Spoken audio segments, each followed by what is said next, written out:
Hi, my name is Chris and I like to paint things. Welcome to my studio. Today I'm going to try to make a reproduction of a painting by a famous Swedish artist called Hilma af Klint.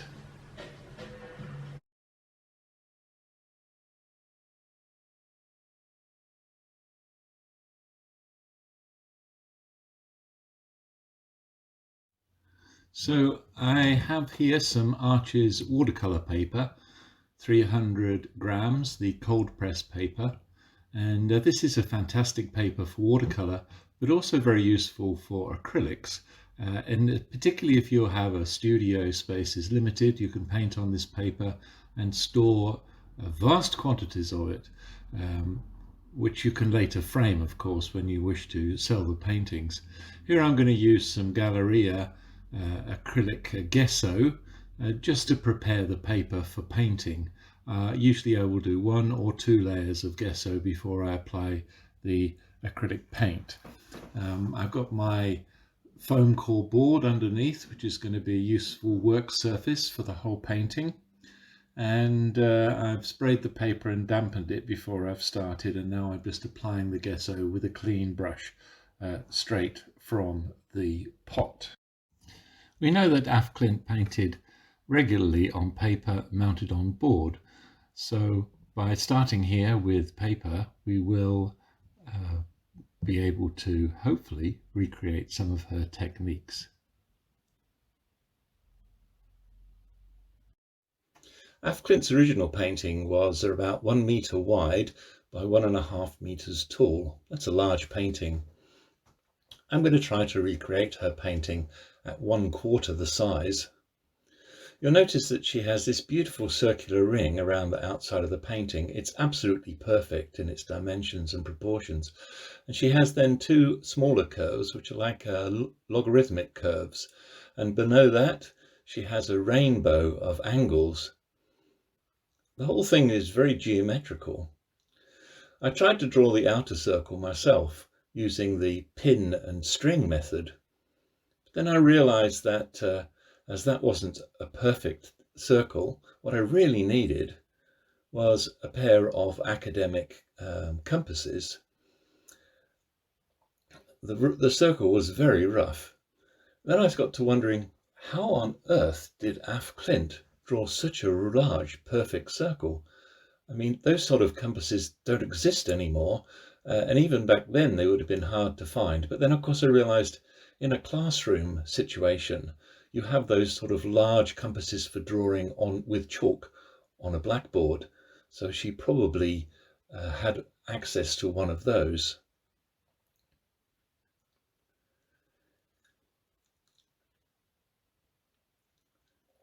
I realized quite soon on that I was going to need some extra help. So I bought myself a protractor for making accurate angles, and a French curve, which is like a flexible plastic curve that you can use to make curves accurately. It took me some time, but eventually I finished all the construction drawing, and there was a lot of lines that were actually needed to position everything correctly.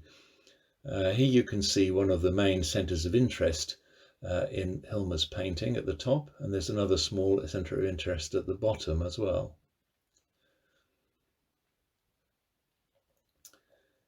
The angles are calculated quite precisely on the rainbow effect down below.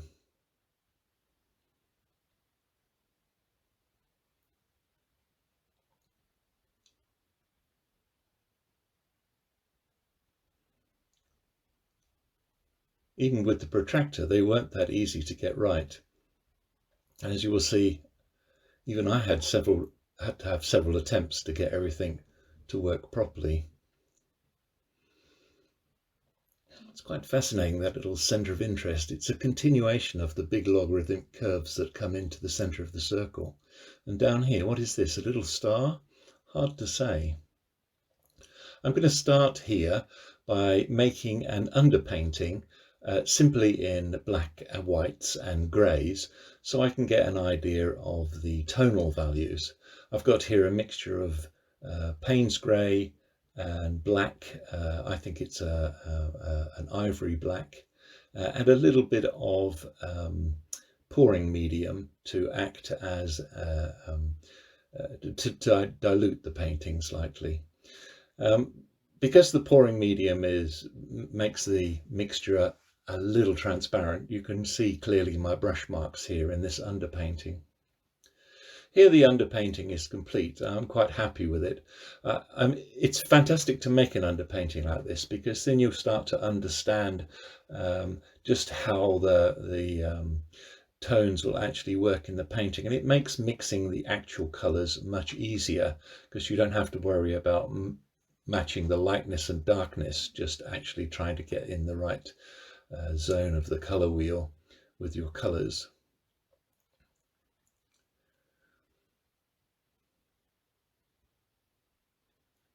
Quite an interesting shape, I think.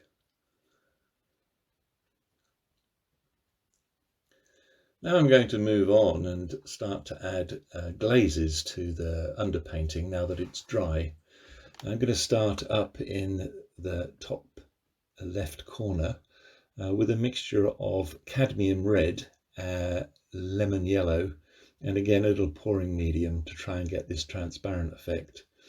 Now, Klint painted using a medium called egg tempera. That was where you ground some pigments and mixed them with egg yolk. And depending on the amount of egg yolk that you actually used, you ended up with transparent or opaque paint. You ended up with a gloss or a matte paint, and a rich colour, or rather a subdued colour. So it was important how you actually made these mixtures. What I've gone for a rather thin effect, because I want to finish with less gloss, head towards the matte effect that Klint finished with.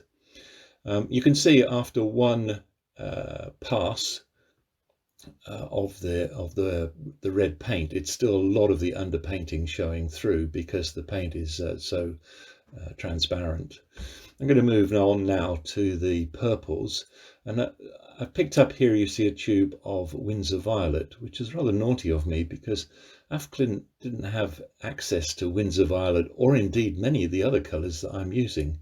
She would have had to try to create a purple using something like vermilion, maybe Prussian blue. I think she would have had ultramarine, the synthetic ultramarine, and maybe various kinds of madders and so. But I've gone the other way. It started with this very bright Windsor Violet, which is quite startling to the eye and too bright in this case, so I will have to try to subdue it a bit later on.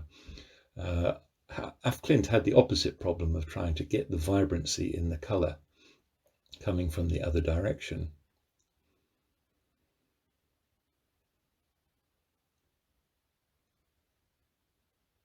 Now I'm going to go and put in a second layer of the red,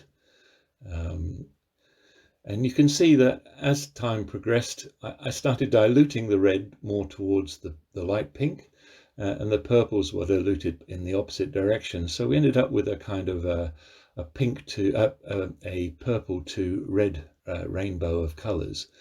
This was the main blocks of colours that Klint had used besides the black in the painting. So a very analogous palette so far. Now, here I have in front of me some fascinating small tubes from Pandora, and I love to fill these with paint. They last for ages, and you can draw with them, and they're just absolutely marvelous. As you can see, I've got a basket full of dozens of the things, and I keep coming back to them, because here you can see if I want to draw a line, it's a very, very convenient tool to have in your toolbox.